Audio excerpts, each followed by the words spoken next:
what type of content builds trust versus just content for content's sake? Mm, that is such a good question. And I think that we are at a time with AI where there's a lot of content just for content's sakes, Yeah. right? And as a publisher from back in the day, I understand pub schedules that you want to keep up with and exposure levels and all of that good stuff. And I think we have to take a pause on that to a degree. I think we've got to come up with content that connects, Yeah. because if trust is the goal, connection is the path, right? And if you're Mm. creating That's good content, stuff. I like that. Trust is the goal, connection is the path. it is, it I is. love that. And if you're creating content just because you have this really ambitious content schedule, you're not necessarily going to connect with each piece of that, right? Yeah. And so, the way I think about content is I think about the audience I'm talking to, and I think about what entertains them, what education should they have, and what questions do they have. And I try to check some of those boxes.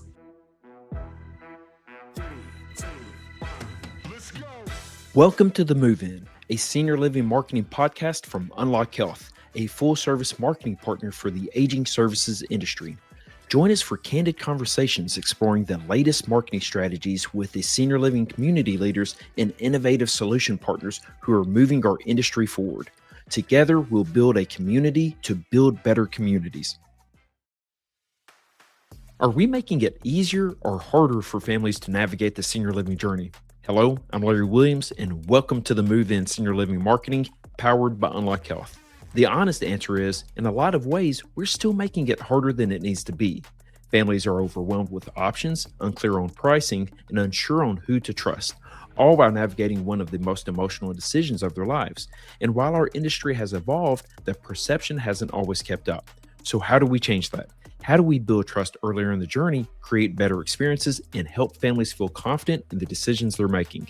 That's exactly what we're diving into today. This is the first episode in our Trust is the Currency series, and I couldn't think of a better person to kick this off than my friend Katharine Ross, the president of Seniors Guide.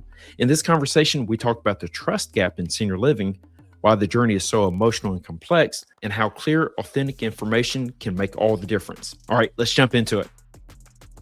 All right, we are on the move in senior living marketing. I got my friend Katharine Ross with me. Katharine is with Seniors Guide. She's the president. She's my friend. She's someone, if you see me at a conference, I'm always hanging out by her. So make sure you stop by and say hi. Katharine, thank you for joining us today. Oh my goodness. Thank you so much for having me. I always love our conversations, Larry. Well, in speaking of conversations, it's funny that we actually jumped onto this recording 40 minutes ago. And so Was we've it that been long ago? I think so. Yeah. We've been chatting about a variety of things. I had some technical issues, but outside of that, we've just been chatting about conferences, about life, just about, other things we're going to discuss in this podcast. And finally it hit us that, hey, we need to hit record. So that's what happens when you get to connect with good people in this industry. Love the community that we get to be a part of. So again, thank you for being on this podcast today, Katharine. This is the first episode of Trust is the Currency series. We just wrapped up the Data Insight series, and so I'm excited to transition to us speaking about trust. And so Mm. you highlighted something when we were just chatting as friends about really what's going on in the industry and what you're seeing across in terms of really, I'd say, evolving the narrative of senior living. And we're going to get into shift the narrative, but if you can go back and talk about, well, I tell you what, I'm going to stop right there. You need to tell us about seniorsguide.com before we go any further. Thanks, Larry. I always enjoy our chats. And it's funny, I think our first podcast together started with a hallway chat where It you was, said, yes, I like what we're talking about here. Let's sit on the couch and have this conversation for real. And so and it's funny, all the rabbit holes you and I will go it down. is, and that's the problem. It's kind of like I just jumped into the conversation. I'm like, I haven't formally introduced Katharine. Like, so I apologize, but I just want to Okay. let all the listeners know that Katharine and I are probably going to go down different rabbit holes through this conversation. So just be prepared. But again, I need to do a better job of introducing you. So I'm going to let you take it from here. Tell us what Seniors Guide does and really how you serve, whether it's potential residents and their families. Sure. So, Seniors Guide is a website that connects with families and seniors through content, and it's content created by folks who really are focused on every facet of life after 65. And so, our company got started because my father in law was looking for care for his dad, who was a World War II vet, and realized there wasn't an easy way to do that research. And of course, as any media company would, we've evolved over time. And so now our primary focus is seniorsguide.com, which is a nationwide website that has providers across the country that seniors and their families can learn about. But then it also has really great concrete content to help people navigate the challenging journey of putting together aging solutions.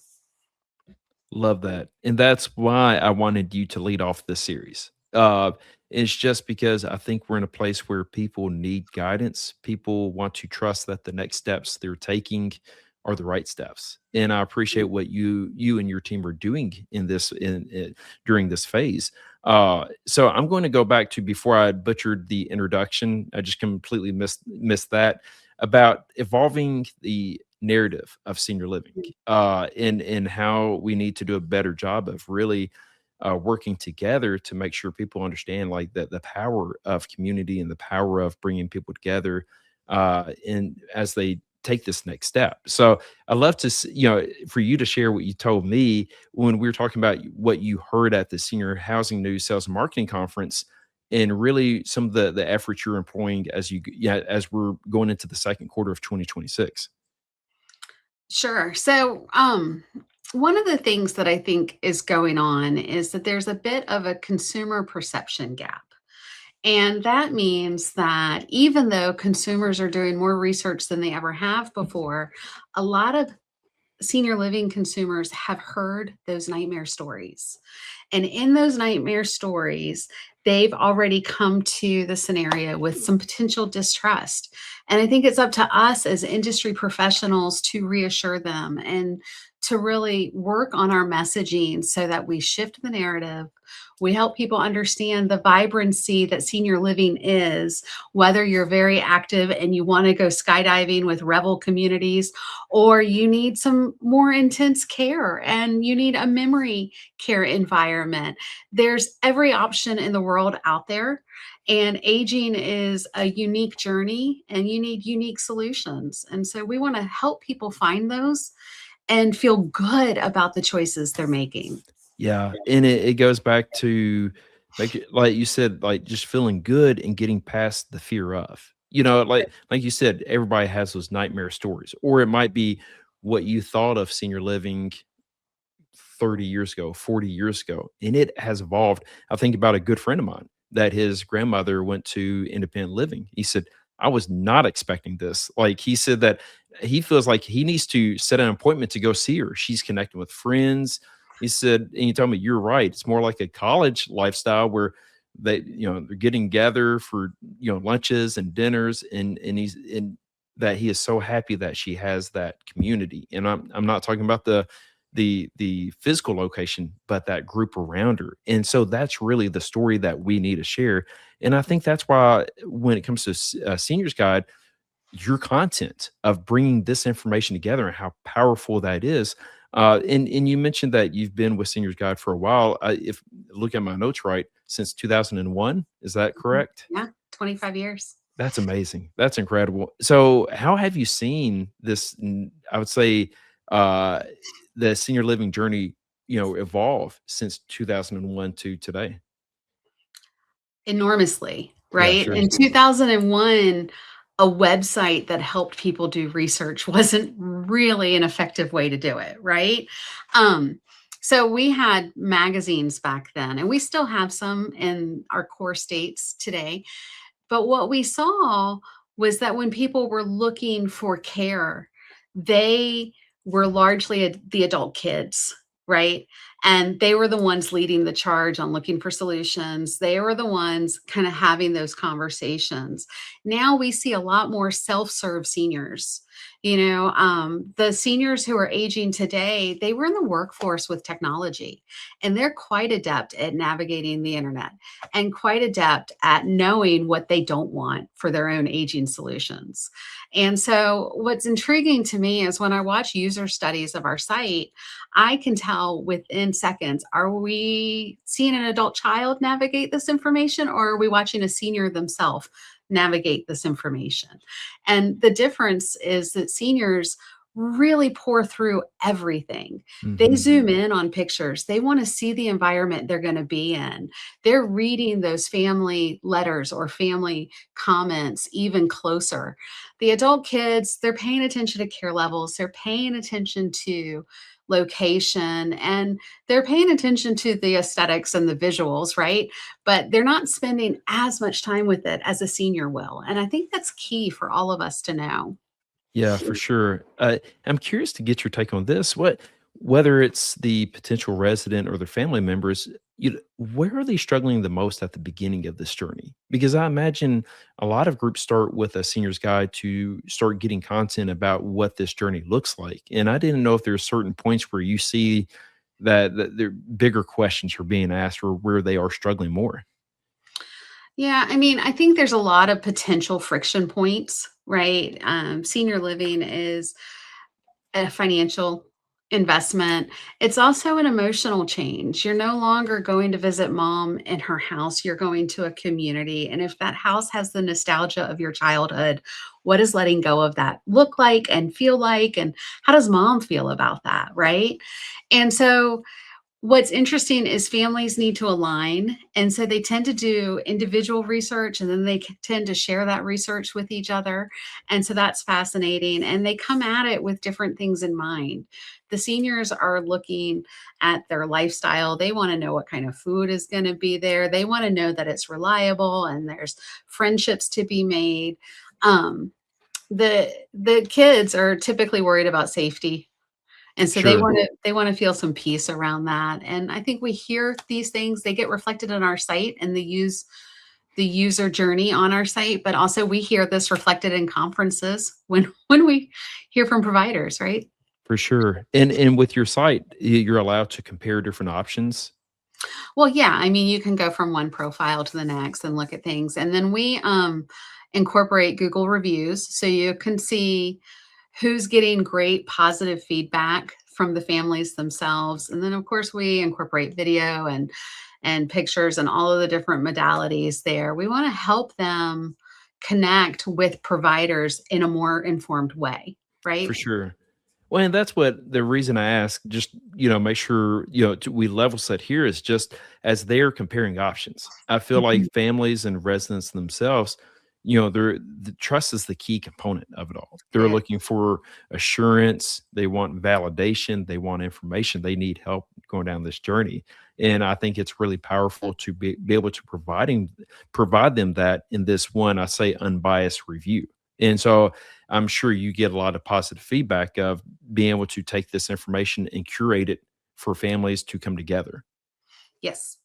Yes. Uh, yeah, and it's as we go through that, what have you seen where trust has broken down? I think when the experience families see online or through the marketing messages are very different than the community you show up at, right? Trust is going to break. Yeah, that's a Or good point. different than the experience that you have with the community, trust is going to break. Um, I think that where communities really have an opportunity is by sharing their authentic stories, have videos of community team members that have been there for years, build that connection ahead of time. And I think there's a lot of opportunity around that. Yeah, for sure, and I feel like video continues to place be placed as an importance as we continue to look toward the future of marketing within senior living. You can really showcase, whether it's the community, you can Mhm, showcase people's stories, you can showcase mhm. your staff, and whether it's on the marketing side or the sales side. Let's think about sales mail and how you can leverage video to actually connect as a human and really really put a face with a name and show confidence and assurance before a potential resident steps on site for a tour. Uh, how does a seniors guide really compare trust, or I'd say, how does seniors guide offer assurance to that trust differently than what the provider themselves can provide? Well, we're a third party. Yeah. And so there's a degree of credibility that comes when you're featured by a third party versus being featured yourself, right? And then also because we do pull in that element from Google reviews, and then we use what families have to say through a modal on our site, it helps give that reassurance to folks, right? Another element is when someone is reading content about what to think about or what to look for when researching assisted living, the geographically relevant providers that we work with will show up alongside of that content. And so it just helps to get their name out there and to build that impression when the buyer journey is first being considered. Oh, for sure. Now, do y'all get compared to a Place for Mom often? Um, no, not one that I would want to be compared to. I think they Sure. provide a different service. Yeah. What they're doing is, you know, basically garnering the information for their website visitors and then sharing it with communities, Mhm. whereas we just connect our website visitors directly to the community. Love So that. you Yeah. you link directly to a provider site, or you're calling the provider themselves from our website, or your form fill if you fill out information and requesting things. None of our content is behind a data wall, which I think is important. I And so if agree. you fill out a request for information, that data only goes to the provider you've asked for. That's It great. doesn't get shared to anyone else. Yeah, it's I reflect on the struggles of the first podcast guest of the year, Jason, our podcast producer. Jason, hello. I know you listen to all the episodes since you handle the post production work, but he was talking about his struggles with A Place for Mom, and I Oh, appreciate the services you provide is really that unbiased platform, and you're not sharing this data. So mhm. families feel a lot more confident when they, are looking at your site and comparing those options. Uh, when I think about that decision process now, what can we do to help keep families from being overwhelmed? As they're starting this journey. Yeah, that's a great question. I think clarity of information is key. Sometimes providers, I'll look at their site and it's not clear to me what care levels they offer. And that sounds like such an interesting thing. And I get it. They're trying to paint this version of a lifestyle. But if your care level is assisted living, let's normalize using that term as much as possible so that consumers can really be educated on exactly what assisted living is, right? Yeah, I mean, I remember the days when assisted living wasn't as consistent of a term as it is today. So, sure. Yeah, it's funny, the terms have changed. Back when we were young, it was nursing homes, right? mhm. But we're able to break down those care levels and make sure people are getting the care and service and living options that they need at that stage in the journey.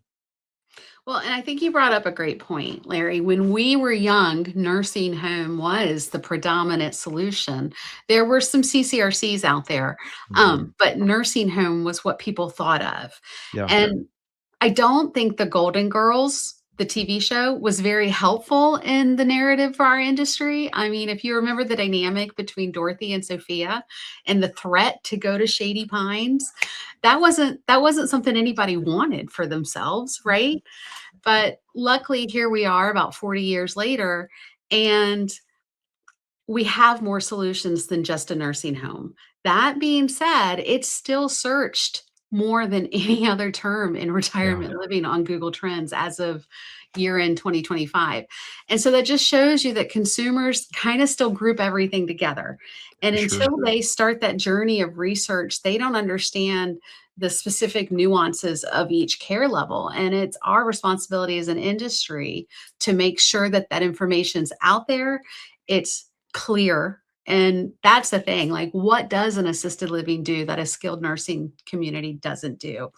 Yeah. And or what does skilled do that assisted doesn't? Let's make sure consumers understand that differentiator. Yeah, and that's what I appreciate about your service is that you can see that side by side. Mhm. And there's a place for everybody, right? And Yeah. so there's different, I'd say, features that one person might want here, but someone else prefer this community for completely different reasons.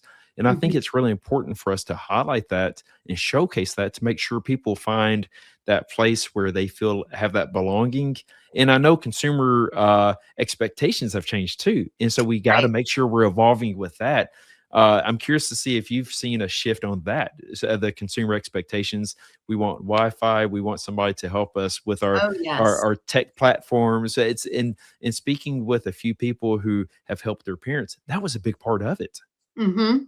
Yeah, I mean, they wanna make sure they can get streaming to their devices, right? That wasn't a need 10 years ago, and, that's where I think what's great about boomers coming into being the senior living residents is their demands are different. They're more catered to individualism, right? Whether it's around their hobbies, their interests, their technology requirements. So they're gonna create more diversification in our industry than we've ever had. And I'm excited about that because each community is different and they might have the same kind of broad stroke of they might both be assisted living communities, but they're going to have very different vibes, very different feels, and could be very different correct solutions for two different families and two different seniors. Yeah, for sure. And you and I discussed this at the Senior Housing News Sales and Marketing Conference, which is, so often we get caught up competing against each other in terms of one community against the other. But the truth Mhm. is, I think we just have to continue to compete against that perception, and then also just tell that true, authentic story. So I go Yes. back to the video side and appreciate, us really showcasing what life looks like and what life could look like for both you and your loved ones. Mhm. Right. And I mean, I think that's where there's going to be plenty of demand for all of us, right? And I Mhm. think what we can do is make this buyer journey better. No one likes buying a car. We should. You're making a huge investment and it's a huge lifestyle change when you get a new car. But buying a car is miserable. I don't know if you've done it recently. I helped my mom last year and it was by far the worst. We did it over Saturday, Sunday, and it was the worst 48 hours I had spent in a long time because we're running from one dealership to the next dealership. And I mean, sorry to my friends in the car industry, but the dealerships would tell us they had something there. We would get there and they wouldn't. And they thought they could talk us into something else. Well, you know what? We felt swindled the entire time as we were burning up the road, going from one place to another, looking for what she actually wanted, which she had a very clear view of. I think senior living can do better. I think we can make this buying cycle more compassionate, more loving, and more centered around what the seniors' needs are. And that's what we're trying to do. And we do that through education, and we do that through content, and we do that through entertainment too. I love everything you just said. And Oh, we always thanks. take this podcast and break it up into shorts. And I Mhm. just want to make sure we make a note because that's going to be the short that we post on LinkedIn. I love that. And you're right. Like it's that buying process. What's the Zig Ziglar quote? Nobody wants to be sold to, but everybody loves to buy. And you're mentioning the buying a car process. People feel like they're getting sold to. They Mm. don't feel like they're in control of this journey. And I think far too often, there's those hesitations when I think this is a really pivotal moment where we can help groups navigate, but be there, especially on the sales side, to help navigate and be a guide when they're ready to take those next steps and really be a resource. And you mentioning the car buying process and going to different lots and how frustrating that is. Yes, we've all been there. Yeah, we have that going down. You go there, it's like, well, we actually have this one instead. Are you interested? Right. No, this is what I Mhm. wanted. Right. That when you go through that, that does not build trust. And so Exactly. ultimately that's what we're trying to do is build trust. And I Right. love that the sales thought leaders in the space, which the top leaders will always say, like, be a resource and just if it's not a good fit, tell them early because even if you try to get them in, they're not staying long. It was not a good fit. But others in the area, others you can connect them with, that's going to help them ultimately get to the best location. That's how we're going to really evolve this narrative and really make sure people are happy going into that next phase of that journey. I think you're 100% right. And Larry, the dynamic you just described is exactly why I fell in love with this industry 25 years ago. I had come from mass media where I might work with two competing businesses and they were not helping each other out, right? And then I came into this industry and I would meet with an AL sales director, and she would tell me about someone who had come through our platform at the time and how it wasn't a fit. So she sent them to memory care down the street. And you just loved that their heart was really wired to find the best fit for the Yeah. families and for the seniors in the families. And I think that as an industry, that's one of the pride points I have. When we were in Florida for the sales and marketing conference with SHN, we heard the entire industry focus on creating the best experience for seniors. Yeah. And I love that. At this fulcrum point in our industry, when demand is increasing and supply has some shortages, the fact that the hearts in our industry were focused on building a better experience makes me glad to serve this industry. For sure. And there's going to be a long-term business reward through that, by just connecting Sure. the dots. A gentleman I used to work for, his name is Scott Edwards. And if he ever listens to this, shout out to Scott. But he'd always say, always do the right thing, always. And so Mhm. I think that's the same thing here, which is, if we make the right decisions, if we help, if we have the heart of service, that's going to show through. Business stuff always works out. If you lead Yes. with that, business is going to take care of itself. But first, take care of others. And I'm right there with you. I heard the same thing, which is really basically set people up for success from the Yes. marketing journey. Make sure you're having the right language, really showcasing the journey itself, and then make sure that it's aligning for what that person needs. And I think that's really important. I appreciate you highlighting that. Real quick, what type of content? You spoke about content. Seniors Guide provides content and helps people explore different options and compare. What type of content builds trust versus just content for content's sake? Mm. That is such a good question. And I think that we are at a time with AI where there's a lot of content just for content's sakes, Yeah, right? And as a publisher from back in the day, I understand pub schedules that you want to keep up with and exposure levels and all of that good stuff. And I think we have to take a pause on that to a degree. I think we've got to come up with content that connects, yeah. because if trust is the goal, connection is the path, right? And if you're creating That's good content, stuff. I like that. Trust is the goal, connection is the path.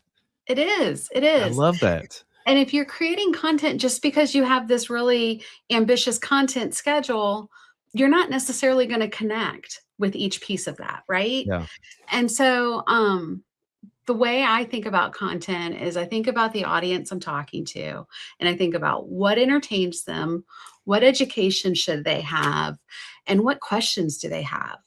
And I try to check some of those boxes. yeah. I was listening to, there's a sales podcast I love listening to. I've listened to probably for the last 15 years. It's the Bill Caskey. I said the Bill Caskey used to be the 2X sales podcast, but he talks about the inner game when it comes to sales. But the last episode, he was discussing sales is really just building trust in a process. It's not trying to talk somebody into something. It's really you're over time just building trust. And ultimately we have to do the same thing. Uh I was question for you. talking to a Yeah, VP. I want to add to that. I was talking to please. a VP of marketing in our industry recently, and he said, the worst thing I can do is manipulate someone into making the wrong decision for themselves. Yeah, He was like, "It creates an unhappy community, it creates an unhappy senior, and it creates a really unhappy family who has to move them yeah, out in 45 days, 30 to 45 days." And he said, "That's the worst thing we can do as sales professionals in the space." And gosh, I loved that. I loved yeah. that because I think the point is to guide people to making their best decisions. Mhm. And especially in a day of reviews and reputation management, if you have that mindset, it's going to cost you at some point. You're Yes. going to pay a penalty Like, Mhm. it's better just to really this is something Christy Vander Westhuizen and I've spoken about before, which is really looking to explore the fit that exists and make sure there Mm, is that fit in guiding that process. And but the first and foremost, make sure there is a connection and that it's the best move. mhm. And if Yep. you really believe that, you can really be confident about guiding those next steps. And if you're not, highlight that as well. Yeah, I think you're right. And I think one of the questions, especially just from society as a broader point, is how do you build trust in the age of AI, right? Mm, yeah, And I think all of us in this space are kind of wrestling with that as we go. We want to lean into AI because we're marketers and we're forward thinkers and we want to play with new toys, right? But we also have to be really mindful of the audience we serve around that. And how do we do it responsibly? And there's a lot of innovative things happening with that. for sure. And I think about that as part of, what type of videos are we showing? What type of Mm, yes. pictures? Like one big push is getting away with doing away with Yep. stock photos. It needs to Yep. be photos of your residence on your property. And Hmm. I think every step in that process, it needs to build trust. And that it needs to be genuine. It needs to be authentic. I Yep. think that's a big part of it. My last question about really on the information building trust is, what information do you see that families wish they had earlier? That's a great question. I mean, honestly, the first thing they wanna know about is price ranges, right? That's Like, yeah. that's that's the That's first so funny, thing. we overcomplicate things, and I was thinking You about other do. things when you said that, I'm like, "That's obvious, for Yeah. sure." We Yeah. we want to show this, all the information, but that's it. Because, I mean, whenever you're looking at a new investment in life, right? The first thing you jump to is it possible? Yeah, What's that broad stroke range? What can I expect to have to, figure out a way to fund? yeah, And so I think education around that matters. And I also think, and I know the industry's had a big push and it's really leaning into this these days, that pricing transparency where the providers own the price point conversation. And I think that's so important. That's why our site doesn't talk about specific prices at all for various communities. We do you know, longer term trend conversations, or we share interesting. information about the trends in the area and what price points are available, but we want them to talk to the providers themselves about price. And, that's a unusual choice that I've made there because a lot of other sites that are similar to us, they want to publish price points and they want to share that information. And I feel like that conversation belongs with the providers. Yeah, and it's probably hard to keep up with because pricing is constantly changing, and you wanna make sure that you're providing the most up-to-date information as well. Well, it definitely relies on accuracy with CRM integrations, For right? sure, And yes. but That's a again, whole different conversation too. it is. It is. Yeah. But ultimately, it's about setting people up for success and Right. make sure everything's clear, transparent, and that you're making the process easier. And Mhm. I think ultimately that's what's building trust. So, Well, and Kat I think if a site like mine takes on the price point conversation, what we're doing is making that a transaction, not a transition. And mm, this is a transition. It's a lifestyle transition, it's a healthcare transition, it's a home transition, you're going to live somewhere new. yeah. And even though that kind of approach works when you're shopping for apartments, I don't think it works in senior living. I agree. Yeah, I love that. And I think that's the best way to kind of wrap up this conversation. I appreciate all of this information. I'm looking forward to pulling out the quotes. You've had so many. And so thank you for that. I want to wrap up with shift the narrative. This is something that you and Christy Freeze come up with. This is right after the SHN Sales and Marketing Conference. Tell us more about this and really what you're looking to really build momentum for into the future. Yeah, so it is. It's a fun initiative that Christy Freeze and I are doing. And we were inspired. A couple of things happened in fourth quarter. And one was that we noticed that nursing home was one of the highest search terms in senior living as of year end 2025 on Google Trends. Another was a conversation I had with Matt Thornhill, who has been an expert in marketing to boomers as a consumer group for the past 20, 25 years. Matt's got some really great insights. If you're not connected to him, I suggest that you get connected with him. And then in addition to that, we had some conversations with providers where we just heard there was a bit of a disconnect. And so Christy and I talked about that. And I had been watching the Jimmy Fallon show On Brand, and it was all about different marketing competitions, kind of like in the Apprentice style, and it was hilarious. And so I was like, Christy, we should incorporate this into quick takes. And as she and I brainstormed, we came up with Shift the Narrative.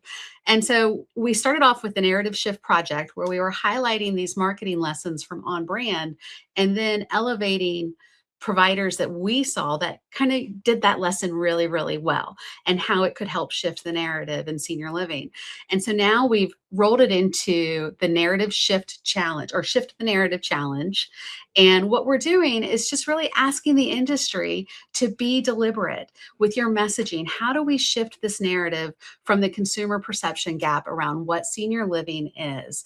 And so we've invited agencies like yours to participate, and it's been really fun to see what people are doing. And I'm excited about it. I think it's going to carry us through the end of the year, at least, with some good examples. And For hopefully sure. we pull together and we shift that perception gap, right? Yeah, I've loved seeing the examples that that Mhm. others have shared. It's inspiring. I'd say this as a marketing agency, I'm like, man, that's good work. Well done. And so, but beyond that, it's just again, just bringing this community together for better way ideas, and hopefully just inspire one another for not only good work, for better work, but for different ways of thinking of like, okay, let's share this story, and this is going to help the population as a whole. So kudos to you and Christy Freeze for moving into this initiative, and I really look forward to seeing all these examples as we go through 2026. Well, thank you. I do too. And I mean, the industry is full of really talented, good hearts. And I think when we pull together and align over a common goal, which is shifting that narrative, that we could go, we could serve more seniors. We For can sure. just get better. And it's exciting to see. Yeah, and again, I'll highlight, just seeing the examples I've seen so far, some of the work, Mhm. even from other marketing agencies. I'm like, well done. And so I think it's just a community coming together and cheering one another on. And it goes back to what I think I've said this so many times in different podcasts, what Brad Bushby told me, which is we don't compete against each other. We compete against people staying at home or aging in isolation. And That, so I yes. think that's what it's all about, and the abundance is there. It's an abundance of opportunities. We just need to go out and do our best and put our best foot forward. So, Katharine, thank you so much for just your friendship. Thank you for being the first guest of this Trust is the Currency series, and I think it was a good foundation for the other conversations I'll have in the series. The last thing I'll ask you is, where can people find you, and what conferences will you be at this year? Well, I'm on LinkedIn, as I'm sure people are getting sick of seeing me on LinkedIn. Never, never. Oh, you're sweet, Larry. And I will be at the upcoming Senior Living Executive Conference in Nashville. And then I will also be at Smash in Vegas. And so I would love for people to connect with me. Nice. Hey, tell us real quick about the session at Select. Everybody's excited about that. Oh, yeah. This session is going to be so fun. So Brooke Saxon Spencer and Christy Vander Westhuizen have started this game on session where sales and marketing compete. I'm team marketing, of course. And there's other panelists like Michelle Kernow and Amy Elliott and Jesse Weldon and Jenny Boast. And we kind of just come together and go through all of Brooke's questions as a game show, and then one wins. Now, last year, I think marketing won, I think, but Yeah. one of the Shout out sales, to marketing, team marketing. right? So come to that session. It's a lot of fun. You can play along, um, and maybe win a unicorn horn or something. That's awesome. I'm excited. I'm looking forward to that, Katharine. Thanks again, and I'll see you in Nashville. All right. Thanks, Larry. As we wrap up, here's the reality. Earning trust during the decision process isn't optional, it's everything. Families are navigating one of the most emotional decisions of their lives. They're not just looking for options, they're looking for clarity, confidence, and someone they can trust. And that starts with us. So here are 3 takeaways that I made notes of during our conversation with Katharine. First, lead with transparency. Be clear on the pricing, care levels, and expectations. Second, align your message with reality. Make sure the experience matches what you promise. And third, create content that connects. Educate, be authentic, and answer real questions. If we do that well, we're not just filling communities, we're helping families make the right decisions with confidence. Katharine, thank you for joining us today and helping us kick off the Trust is the Currency series. And thank you to all who listened to this episode. And until next time, let's go create some meaningful connections.